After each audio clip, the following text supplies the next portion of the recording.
بسم الله الرحمن الرحیم. هیله کوم چې ټول ملګري به ښه وي.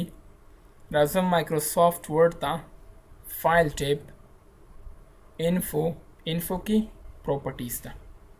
پروپرټیز باندې زه کلیک کوم. دې کې ما سره دوه ډوله پروپرټیز موجود دي. یو ایډوانس پروپرټي دی، بل شو ډاکومنټ پینل دی. کله چې تاسو ایډوانس پروپرټي کې انفارمیشن انټر کړئ، هغه معلومات شو ډاکومنټ پینل ته هم راځي. پروپرټي څه دپاره استعمالیږي دا اول زده کړئ. همدغه پروپرټي موږ سره دې ځای کې هم موجود ده، دې ځای نه هم ډکولی شو. شو آل پروپرټي باندې که زه کلیک کړم ماته پوره ټول کمانډز شو کېږي. پروپرټیز دا موږ دې دپاره لیکو. فار ایگزامپل بعضې وخت تاسو یو کتاب لیکئ. کله چې تاسو کتاب لیکئ د هغې په اړه باندې انفارمیشن به تاسو په دې ځای کې ورته انټر کوئ. یا فار ایگزامپل تاسو یو فایل ډاونلوډ کړئ د انټرنیټ څخه، د ګوګل څخه هم ډاونلوډ کړو، تاسو به د هغه فایل په اړه باندې انفارمیشن دې ځای کې ګورئ. یا فار ایگزامپل تاسو ته یو چا یو کتاب درکو، د هغه کتاب په اړه به انفارمیشن دې ځای کې ګورئ چې دا کتاب چا لیکلی دی، څو پیجونه دی، ټایټل یې څه شی دی، ویب سایټ د دې څه شی دی، سټیټس یې څه شی، کیټګوري څه شی ده، کله کریټ شوی دی، کوم لاست باندې کوم ډیټ باندې پرنټ کړی دی، اتر یې څوک دی، منیجر یې څوک دی. همدغه شان پوره انفارمیشن موږ سره دې ځای کې ون بای ون موجود وي. زه راځم فار ایگزامپل زه یو کتاب لیکم ایم ایس آفیس په اړه باندې. دا به زه اول سیف کړم ځان سره، ایم ایس آفیس بک مې فار ایگزامپل دې ته ورته ولیکو، سیف. فایل ته به راشم، انفو، ایډوانس پروپرټیز، سمري ته به زه راشم. کله چې سمري کې ما انفارمیشن ورته ولیکو، دغه جنرال کې به ماته دا انفارمیشن بیا خپله راشي.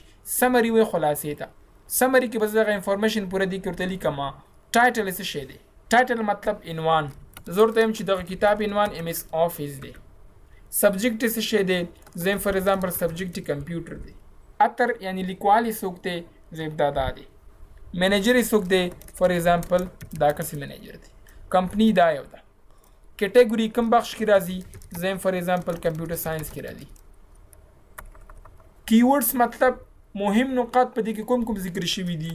زه یم فار ایگزامپل ایم ایس ورډ په دې کې ذکر شوی دی، ایم ایس ایکسل په کې ذکر شوی دی، ایکسس ډیټابیس، شارټکټس په کې ذکر شوي دي.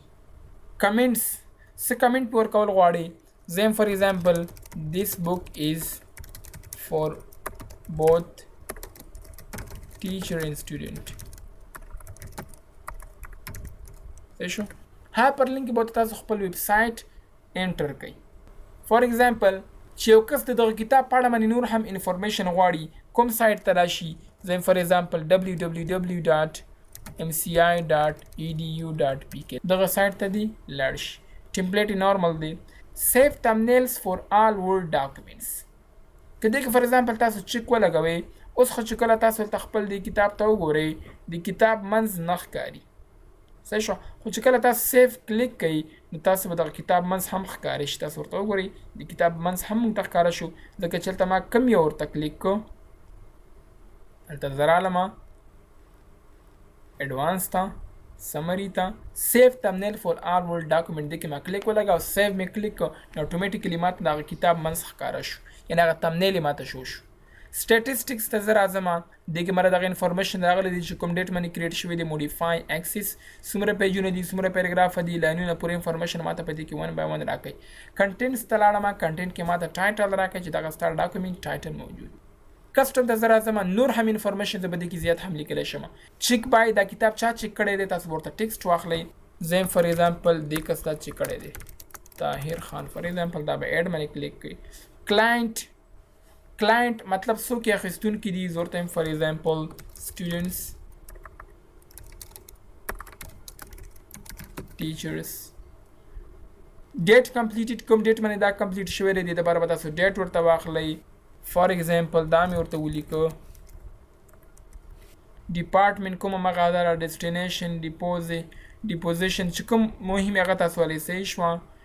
ډیویژن، ډاکومنټ نمبر، ایډیټر یې څوک دی، دې لپاره به تاسو بیا هم ټیکسټ واخلئ. فار ایگزامپل دا مې ورته واخیستو. ګروپ لینګویج، فار ایگزامپل لینګویج مهمه ده، دې ته مې فار ایگزامپل څه ولیکو، دا مې فار ایگزامپل ورته ولیکو. اونر یې څوک دی، فار ایگزامپل پبلیشر یې څه شی دی، عنایت بک سټور دی. صحیح شو. خو یاد ساتئ چې کله تاسو دې ځای کې د ډیټ یا بل څه ورته اخیستی وي تاسو ایډ باندې کلیک کوئ تاسو ته به هغه نه ایډ کیږي ځکه چې تاسو ورته ټایپ غلط اخیستی وي. دا مې اوکې کلیک کړ هغه انفارمیشن ماته دلته 1 by 1 راغله کوم چې نه راغله تاسو هغه ورته لیکلی شئ. پراپرټي ته راځم شو ډاکومنټ پینل باندې کلیک کوم او هغه انفارمیشن ماته دلته 1 by 1 راغلی دي لایک اتر this one title this one subject this one keyword category comment. یو خبره ته موږ سره پکې نه ده راغلی سټیټس کې تاسو درې خبرې لیکلی شئ فاینل ډرافټ او ریویوډ. فاینل کوم یو لیکو ته ورته وایي چې بس دغه کتاب ما ولیکو فاینل شو نور څوک په دې کې تغیرات نشي کولی. ریویوډ مطلب دا شو چې دغه کتاب ما یو ځل لیکلی اوس مې دوباره ریویو کو. ډرافټ مطلب دا دی چې دا زه چې ټلویزیون لپاره پرینټ کوم څوک حق نه لري چې دغه په خپل نوم باندې پرینټ کړي یا چاپ کړي یا خپور کړي. صحیح شو. سټیټس کې وځو ته فاینل ولیکم فاینل. دې ځای نه زه کولی شم چې بیا هم هغه ایډوانس پراپرټي ته لاړ شم ایډوانس پراپرټي ته بیا دوباره هملته راتلی شم. دا مې اوکې کلیک کړ ډو یو وانټ ټو ټرن ټو کمپلیټ آن نو مې کلیک کړ دا مې کلوز کړ. اوس به راشم سیف به کلیک کوم همدغه انفارمیشن چې کله تا په دې کې ولیکو ته به دې فایل باندې دلته ودرېږي ریفریش د فایل باندې دلته ودرېږه تاسو ته هماغه انفارمیشن دلته هم ښکاري. یا زه فار ایگزامپل د فایل باندې راټ کلیک کوم پراپرټي ته راځم دې ځای کې ډیټیلز ته راځم نو هماغه انفارمیشن چې ما هلته ورته لیکلي وي هغه هلته ماته 1 by 1 دې ځای کې هم راځي. بیا زه رالم مایکروسافټ ورډ ته کنټرول ډبلیو کلوز مې کړل ته رالم ریسنټ ټایم مې آفیس بک مې اوپن کړو. بیا زه رالم پراپرټي ته دې کې ما سره شو آل پراپرټیز دي. شو آل پراپرټي باندې که زه کلیک کوم پوره انفارمیشن ما دلته پکې شو کېږي تاسو دلته ښکاري 1 by 1 دې ځای کې موږ سره موجود دي. هیله کوم چې په دې ویډیو باندې پوه شوي یاست دا موږ سره پراپرټیز